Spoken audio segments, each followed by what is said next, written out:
ஆதி சதுர்வேதங்கள் ஓதும் பரஞ்சோதியே எங்கள் அச்சனார் கோவில் அரசே. நம்புவோர்க்கு உபகாரி என்பதில் இவரன்றியில் நாட்டில் ஓர் தெய்வம் யார்கான். ஆதி சதுர்வேதங்கள் ஓதும் பரஞ்சோதியே எங்கள் அச்சனார் கோவில் அரசே. சுவாமியே சரணமையப்பா. அச்சங்கோவில் அரசே சரணமையப்பா. பகவானுடைய 73வது திருப்பெயர் நாமா ஜெய்மின்யைரபி பூஜிதாய நமஹா. ஜெய்மினிகளால் நன்கு பூஜிக்கப்பட்டவனுக்கு நமஸ்காரம். ஜெய்மினிகள் என்ற பெயருள்ள சாமவேதம் ஓதுபவர்களால் அபிபூஜிதா நன்கு பூஜிக்கப்பட்டவர். வேதங்களை 3ஆக பிரித்ததுனால வேதத்துக்கு திரையி அப்படின்னு பேர். இதை தொகுத்தவர் அப்படிங்கிற காரணத்தினால அவருக்கு வேதவியாசர்னு பேர். இயற்றியவர் அல்ல, தொகுத்தவர். ஏன்னா இது சமுத்திரமாக விரிஞ்சிருந்தது, இதை பிரிச்சர். இந்த 3ன்னு சொன்னால் இப்போ அதர்வவேதம் என்ன அப்படின்னு எல்லாருக்கும் ஒரு கேள்வி வரும். ரிக்வேதத்திலேயே அதர்வவேதமானது அடங்கப்பட்டதாக இருக்கிறதுனாலையும், இது 3மே இதில் இருக்கிற விஷயங்கள்லாம் நிறைய அதில் வர காரணத்தினாலையும், அது இது 3த்துக்குள்ளேயும் இருக்குது. அதனால் திரையின்னு பேர். திரையி மூர்த்தையே நமகான்னு பரமேஸ்வரனுக்கு சிவாஷ்டோத்திரத்தில் ஒரு நாமா. இந்த 3 வேதத்தையும் தன்னுடைய 3 சீடர்கள் மூலமாக உலகத்தில் பரப்பினார் வேதவியாசர்.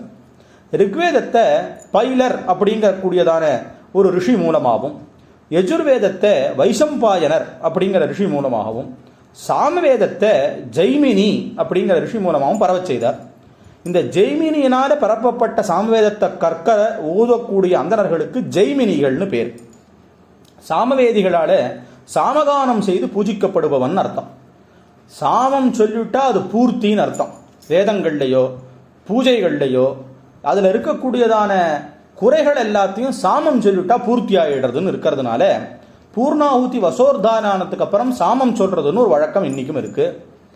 சாமத்துக்கு பகவான் ரொம்ப பிரீத்தியோடு இருக்கார். சாமகான பிரியா அப்படிங்கிற இடத்துல பாஸ்கரராயர் லலிதா சஹஸ்ரநாமத்தில் விசேஷமான அர்த்தங்களை சொல்றார். அதுல சாமகானத்தை கேட்கறதுல பிரியங்கிறத விட சாமகானத்தை பண்றவர்கள்கிட்ட அம்பாளுக்கு ரொம்ப பிரியமா. பகவானும் எப்ப பார்த்தாலும் வேதமே என்ன சொல்றதுன்னா ஏதத் சாமகாயன்னாஸ்தேன்னு மேலே கைலாச வைகுண்டாதி லோகங்கள்ல பகவான் சாமகானத்தை சதா செய்மெடுக்கிறாராம். அப்படி சாமவேதத்துக்கு வசதி சொல்லியிருக்கு. பகவானும் கீதையில வேதானாம் சாமவேதம், நான் சாமவேதமாக இருக்கேன்னே சொல்லியிருக்கார். ஜெய்மினி ரிஷிங்கிறவர் வேதத்தில் பூர்வ மீமாம்சைன்னு சொல்லக்கூடிய கர்மகாண்டம் அப்படிங்கிறதான பகுதிக்கு சூத்திரங்கள் எழுதியிருக்கார்.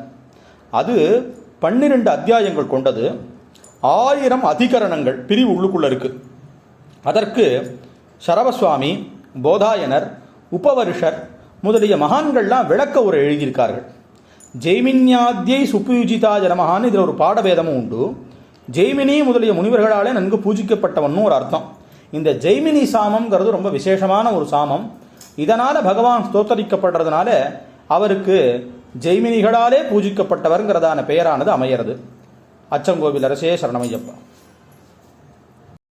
அச்சனார் கோவில் அரசே சுவாமியே சரணமையப்பா.